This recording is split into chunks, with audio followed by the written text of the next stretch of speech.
attacked by a group of orcs. What do you do? Well, I take my attack dice here and I roll a, yes, it's a 16 with my dagger, toss the 4-sided dice, yes, 4 points of damage, and then, well, no, you take the dice here and you roll that, 20, really, double damage, and I take my broadsword, 10, and, oh, I got a 0, doesn't get, oh, man. Hi, I'm Judy Finari. This is the Chronic Rift. Today we're going to take another step into the world of fantasy. A few weeks ago, we talked about the world of J.R.R. Tolkien. Today we're going to talk about, in our roundtable discussion, a product of his books, role-playing games. But first I have to assume my role as your host and fill you in on a few things. As an added note to last week's Emmy news, we would like to congratulate Star Trek The Next Generation for winning an award for Best Sound Editing in addition to the award for Best Art Direction. Quantum Leap won an award for Best Cinematography, and the canceled Alienation won for Best Makeup. These were all just recently given out in the technical field. Unfortunately, there's been no news on best death scene given by a security officer. But no award counts unless it's the Roundtable Award. What the hell is she talking about, you may ask? What the hell are you talking about? Well, I'm talking about in mid-March, the Chronic Rift will be giving out awards for the best in the world of science fiction and fantasy. These awards will be voted on by you, the audience. And the categories will include Best Performer in a TV series or movie, Best Writer in a TV series, movie, novel, or comic book, Best Director in a TV series or movie, Best Special Effects in a TV series or movie, Best TV Episode, Best Movie, Best Novel, Best Comic Book, Best Chronic Rift Episode, Best Chronic Rift Episode, Best Character in a Book, TV Series, Movie, or Comic Book, the Best of 1990, the Best Tie worn by Raul Julia in Presumed Innocent, and the Hall of Fame. What's the Hall of Fame? Obviously, it's when we honor someone for their work in the science fiction and fantasy field. Me. Nah, not me. Send your nominations to the Rift no later than January 31st, 1991. Like, oh my God, I've got to worry about 91 already. And also, if you send us a self-addressed stamped envelope, we will send you a list of that long list of categories so you don't have to remember them. Great. Our book note for this week is November's release of David Gerrold's book, The Voyage of the Starwalk. Let me tell you, it ain't no Star Trek. The book is being released by Bantam for $4.50. This week's memorable moment comes to us from Andrea Lipinski, who graciously appeared on our show not once, but twice on the round table. And Andrea writes, Dear Judy and Keith, while Sting and Harrison Ford are very well and good, they don't have quite enough screen presence, enough pizzazz. Huh. My memorable moment is of a leading man whose versatility and charm are evidenced in this rare venture into science fiction, Duck Dodgers in the 24th and a half century. Sincerely, Andrea Lipinski. Remember, you can send us your memorable moment and your nominations for the Roundtable Awards to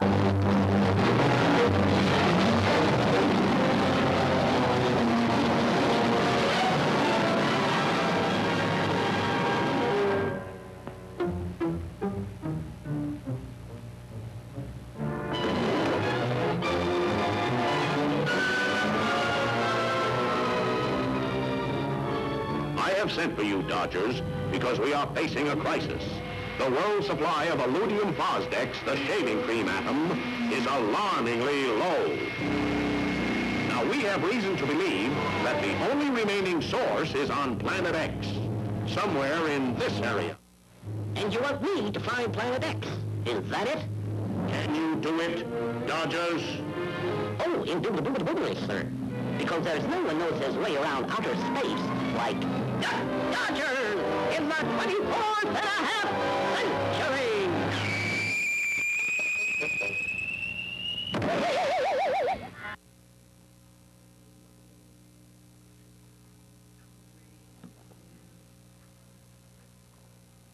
And now, here's Where's Keith with his comic book stuff?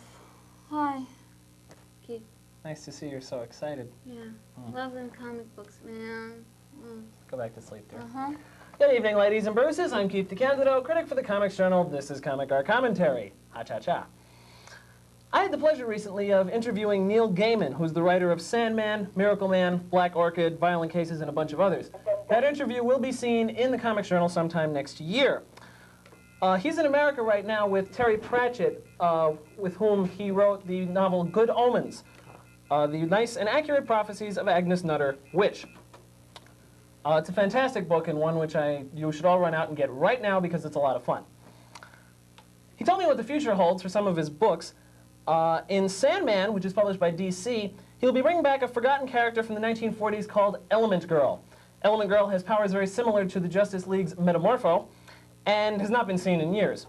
Dream, the title character, will not appear in this story, although we will see Death, Dream's older sister. After that, we will get a family reunion between the 7 immortals, Death, Destiny, Dream, Delirium, and the others. And future issues will see Dream's library, which includes books by people that people wish they had written, such as P.G. Wodehouse's Smith and Jeeves and Arthur Conan Doyle's The Conscience of Sherlock Holmes. He will also be bringing back Lucifer. Miracle Man, which is published by Eclipse, will continue the Golden Age, which will feature very little of the title character. Gaiman finds it far more interesting to work from the perspective of the people in the utopia that Alan Moore has created and passed on to Neil Gaiman. He also has a project for DC called The Book of Magic, which will involve all of DC's magical characters, and will start a serialized story in the next issue of Steve Bissett's horror anthology, Taboo, published by Spider Baby Graphics. Gaiman also said that he's sick and tired of all the comparisons he gets with other British writers who are currently doing a lot of work for DC, including Jamie Delano, Grant Morrison, and Peter Milligan. Really, he's better than any of them, except maybe Delano. And he also, they're all distinct anyhow. They all have very distinct styles on their own. I think they're compared mainly because they're all British, and they're all a lot better than most of the rest of DC's crop. This week's Comic in Review is brought to you by the same people who gave us the city of Baltimore, populated by people who look like Ernest Borgnine. Drew and Josh Allen Friedman's Warts and All, the latest collection of their work. The Friedmans, whose last book was appropriately titled Any Similarity to Persons Living or Dead is Purely Coincidental, have once again put out a series of their strips, stories, panels, etc. The brothers in period publications as diverse as Heavy Metal, National Lampoon, Raw, Spy, The Village Voice, and lots of others. Their motif is to make fun of popular icons, usually icons that deserve it anyhow, such as Joey Heatherton, Bela Lugosi, the 50s game show host Bill Cullen, Leave It to Beaver, Dick Clark, and lots of others. Plus some fictional characters like the loser from Long Island, Martin Rosenberg. Their style is very impressive and also very distinctive. They manage to look photographic and cartoony at the same time. Warts and All is a hilarious collection from two of the most warped minds in the field. God bless them. It even includes a glossary called A Guide for the Perplexed. Since they dredge out some real obscure folks here, they want to explain it to you. Warts and All is a paperback published by Penguin Books. It is 84 pages long, $9.95, and available at finer bookstores everywhere. That's it for Comic Art Commentary this week. Next week I'll be taking a look at DC Comics adaptations of Star Trek and Star Trek The Next Generation. You know, Yeah? last week, yes, That was a week ago. shut up, you broke on Uncle Stanley. Yeah. No. Yes, I did. Sorry, we have witnesses and everything. No, you never to do it again. I will break your kneecaps. Of course not. I don't like to repeat myself. Ugh. Anyway, role-playing is the art of pretending you're someone else and interacting with a bunch of other people doing exactly the same thing under the direction of an omniscient game master. It takes on many forms, the most popular of which is Dungeons & Dragons, in which the players are in a fantasy setting. D&D was co-created by Gary Gygax, who formed TSR Incorporated with Don K in 1973. Although Gygax is no longer with them, TSR still has the copyright to the game, and they publish all the D&D related material, from game descriptions to novelizations. D&D caught on very quickly among teenagers in the late 1970s and skyrocketed in the 1980s, paving the way for role-playing games based on other media. And like anything else that kids partake of and adults don't, role-playing, D&D in particular, have come under fire as being a bad influence on children. With Judy and I, to discuss the many aspects of role-playing are On my right, Greg Costikyan, a professional game designer who has designed all manner of games, including Star Wars and Paranoia, and who has won 5 Origins Awards for them. And over on the other side, stepping in front of the camera for the first time, our creator, lord and master and producer, John Drew, who has been role-playing for quite some time. And speaking remotely from his home in the Midwest is the pioneer of modern role-playing himself, Gary Gygax. You there, Gary? I'm here. Oh, good. Okay, I'm going to give you the first question, Gary. How has D&D changed since you created it 17 years ago, and do you think those changes are for the better or for the worse? Well, the major changes have been in quantity, and that is that there's a lot more product out there that requires less intelligence or work or whatever.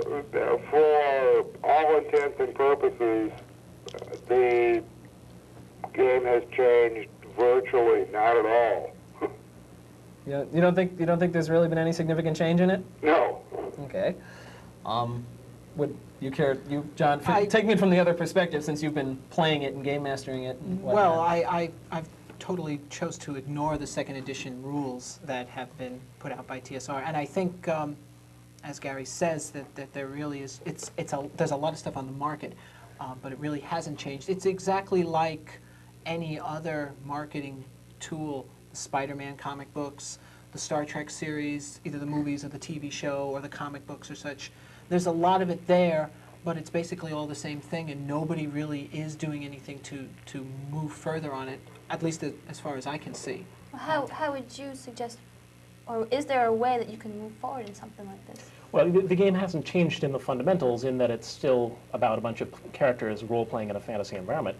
The rules themselves have evolved considerably over time. The first brown or white box edition rules were very, very sketchy and indeed required a great deal of creativity on the part of the players even to figure out how to play the game properly. The Advanced Dungeons and Dragons and Basic Dungeons and Dragons codified it more strongly, and then second edition has resulted in considerable changes to those set of rules.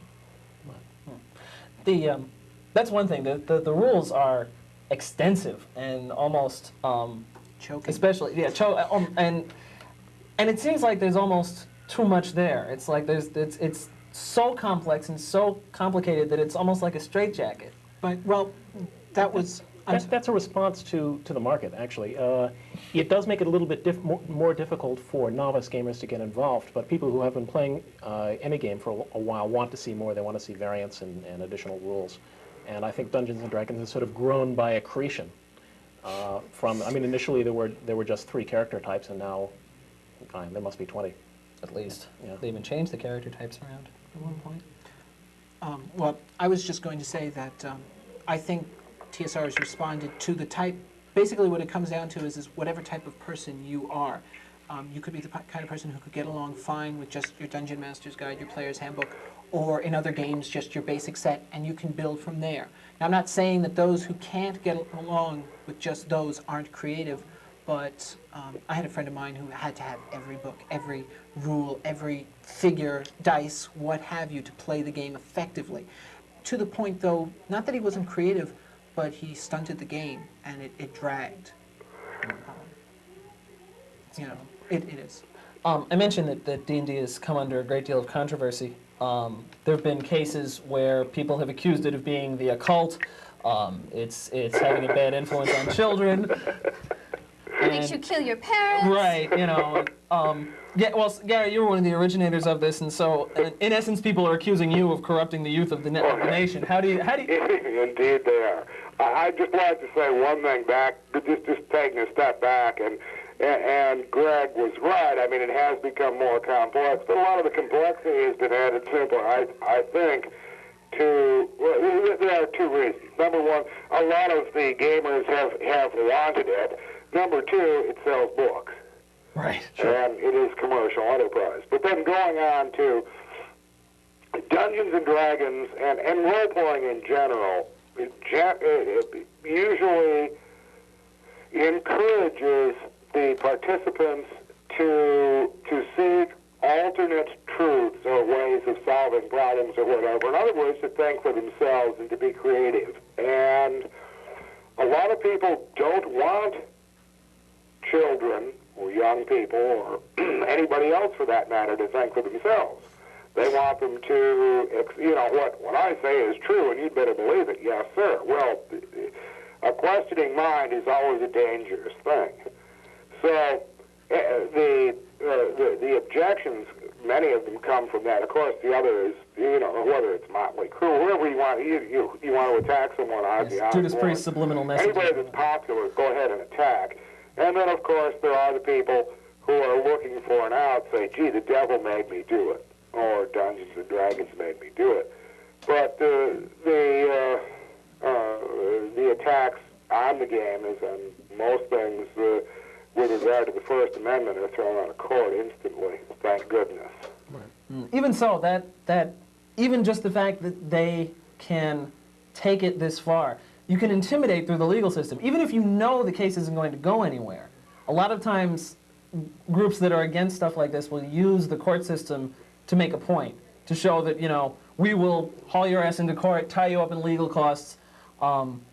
It's, you know, it's happened. That's the American way these days. Yeah, right. And TSR has lawyers. They have to deal with that. Parents listen to this stuff. I teach 6th grade, and we were talking about Dungeons and Dragons, who played it. And everyone was like, well, my parents won't let me play it because it makes you do stuff. And I said, excuse me? I've been playing this game since I was 15, and I haven't killed anybody yet. Maybe I'll kill you guys, but I haven't killed anybody yet. It's like, no, our parents don't want us to play. It's evil. I'm like, oh, that's... Well, in fairness to the parents, I would like to say that in a typical family, they're busy, and there are only so many things you can pay attention to. So unfortunately, parents hear something and they say, oop, and better safe than sorry. And while there are many parents who will examine things and find out for themselves, a lot of them just say, hey, let them watch whatever, or you know, and not don't do anything that is in the least bit questionable. Of course, typical middle class values. If anybody questions it, don't do it.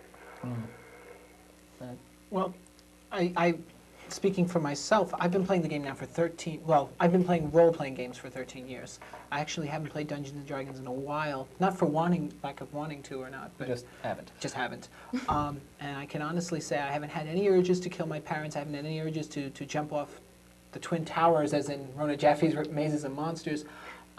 If nothing else, I can say role-playing games has, in some way, shaped the person I am. I started out as a player, but our Dungeon Master quit on us, and I became the Dungeon Master, and it allowed me to become more of a forceful person. I was an introvert as a young child, and you know, being the Dungeon Master, now the responsibility was on me. What are we going to do, John? When are we meeting next? A lot of activities started to revolve around me, and I can honestly say part of the reason why I got the nerve up to even do this show as the producer was because I enjoy now being in charge, and I guess I can say I owe it to Dungeons and Dragons. I don't think any parent who has children who play Dungeons and Dragons or any other role-playing game, for that matter, has any reason to worry. Indeed, I think they should probably approve of the activity. My experience is that people who do play role-playing games tend to get interested in the background. They wind up reading science fiction or fantasy. If they're playing science fiction or fantasy games, they're not in front of the TV. That's always good. In the case of people who play Dungeons and Dragons, they may wind up doing historical research, find out more about the period and the weapons and so forth used during it. And the other point to make is that role-playing is inherently a social activity. It's inherently a group of friends getting together and playing a game and interacting with each other as both themselves and as a character in whatever environment the game is set. And that means that they're gaining social skills. They're learning how to interact with people. And the types of people who are attracted to role-playing games as adolescents tend to be introverted, intellectual people, often poorly socialized. And this kind of activity is actually very beneficial, I think. Also, it's great, speaking as someone who fancies himself a writer sometimes, it's helped me sometimes. It's helped me as a writer. It's something that in which you have to be imaginative, in which you have to create characters, you have to create situations, and you have to be creative. And the creative process is a lot of fun. Yes. You know, Oh, I mean, especially, I mean, it's a thrill for me. That's why I want to be a writer. That's why I've tried to be a writer, and why I've been writing all these years. And I did that with role-playing games. I would like take something, not necessarily a specific adventure, because they don't tend to translate well, I've noticed, but using the characters that we've created, whether in a setting of Star Trek, whether it's you know, Teenagers from Outer Space or Dungeons and Dragons, you can take those characters and use them for something else creative also, and that's wonderful. You know, Tappan King, who's a former editor of Twilight Zone, told me that he thinks role-playing games are part of a trend towards the democratization of fiction, and what he means by that is that people are looking for ways not just to get their stories, their fiction, through a passive media like books or like film, but to involve themselves in it in some way. And that's the great advantage of role-playing, is that you are creating stories, you and your friends. Interactive, I'd like to interject. Interactive dramas are certainly going to be coming. That's true. Yes. What's that thing that's playing in the Armory? There's some kind of interactive mystery drama playing at the Armory. It's been going for a while, and that's taken on a big cult following also. It's the same kind of thing. Well, interactive fiction also, things like, well, the choose-your-own-ending style books from Bantam, as well as text and graphics adventures on the computer, all sort of are part of the trend towards the democratization of fiction. It's democratized. I wonder if... Yeah. And I'm not trying to knock Dungeons and Dragons at all. I like it a lot, but they produce a lot of modules that are written up for you, and you follow them play by play. And to enhance or build on what you said about the creativity, you know, we've played the Doctor Who role-playing game, and I liked it because there weren't too many modules, and a lot of them were created by you and you. Yes. And there were only 2 dice that we used, and a lot of it was based on the interaction of us. You know, we made it up as we went along, and based on what you started with, and I loved that. I thought that was, even though I liked playing Dungeons & Dragons, this was more creative even for me as a participant. I've got to get a word in here. Okay. Go ahead. I guess it isn't wrong to say I quite agree that the reason that a lot of the prepared scenarios are as they are is that as the game or the game medium, role-playing games, goes out into a broader segment of the population, there are fewer people able to make up all the things that you were talking about. So whether they're able to, or maybe they're playing at the end of the day, because I think it's a mistake to say that the typical audience is, or the whole audience, perhaps typical audience is teenage, 17, 15, 17. But there are a lot of players who are in their 20s or 30s or 40s, 50s and 60s and 70s even. Wow. Who have no time or no energy or to prepare properly for the drama of the scenario that they have made up, and everybody wants something a little more scripted. Right. And I have that's to why say, a lot of that material is done that way. I have to say that when TSR first started publishing modules, I didn't really think it was a good idea, because to my mind, part of the big attractions of the original Dungeons and Dragons was the real need to come up with your own adventures and your own material. But I think it does have modules do have some useful purposes. One is if you don't have time to prepare something. Right. And the other is for novice games masters, it gives them a guide. It gives them something to give them the confidence that they may feel they can actually do this. Whereas if they had to wing everything, they might not have the confidence to start games mastering. Well, as far as TSR's early modules for Dungeons and Dragons, most of them were basically, for instance, if you take, there was the Giant series that they had, the A modules. Most of them were basically like, there's a house, there's a fortress with giants. And the rooms were not very well, they weren't detailed, descriptive. All they just said was, in here, 4 giants. Nothing was written in stone, and you could change that. These days, if you look at the modules now, it's like, if you take a quarter step backwards, you're going to step on a flea's toe. I think the modules now are actually worse, because they don't allow you the flexibility, or I shouldn't say they don't allow you, most people think that you don't have that kind of It's flexibility. telling you where to move your head. They're taking it as carved in stone, and You tell the DM, I inhale now. I am again, going to the bathroom. Again, though, if you're a novice there games- is a trend, and I won't mention the particular series, but I don't believe that there's a difference between role playing and role assumption. And in role assumption, you take a particular, whether a character or at least a point of view, and you must stay with it. And it tells you at certain points in a role assumption scenario what you do or where you go. And that is beginning to drift away from the original idea of role-playing, and that is you were talking about imagination, creativity, and pretty much free will into the channeled adventure. I mean, well, everybody, you channel to some extent, but... Okay, sir. I don't want to cut you off, but we've been given the signal. Okay, thank you very much for hanging on this long. And I'd like to thank, well, our producer and you, sir, for being on the show. It's been an honor and fun. Thank you very much. You're welcome very much. And how's the weather out there? Chilly, and I hate the thought of winter coming on. Don't we It all? was a 75-degree day here in New York. Wait till tomorrow. Yeah, all right, we'll probably get his weather tomorrow. Oh, well, yeah. Life is like that sometimes. Well, you know what life really is. What is life? A beanstalk. A beanstalk? Yes. That's the dumbest thing I've ever heard in my life. Life is a beanstalk? Yes. What idiot came up and told you that? Oh. He did? That idiot. Oh. He said life is a beanstalk. Are we still on the air? Oh, yeah, we're still in here. Oh, okay. Well, then I won't tell you what life is like. Okay. Anyway. Oh, wait till we're off the air. Right. Yes. Life's not a beanstalk? No, it isn't. Okay. Well, it's not a beanstalk, and I have to say goodnight to you all. Until next time, we're going to contemplate special effects. Do they hinder or help? Good night. Bye.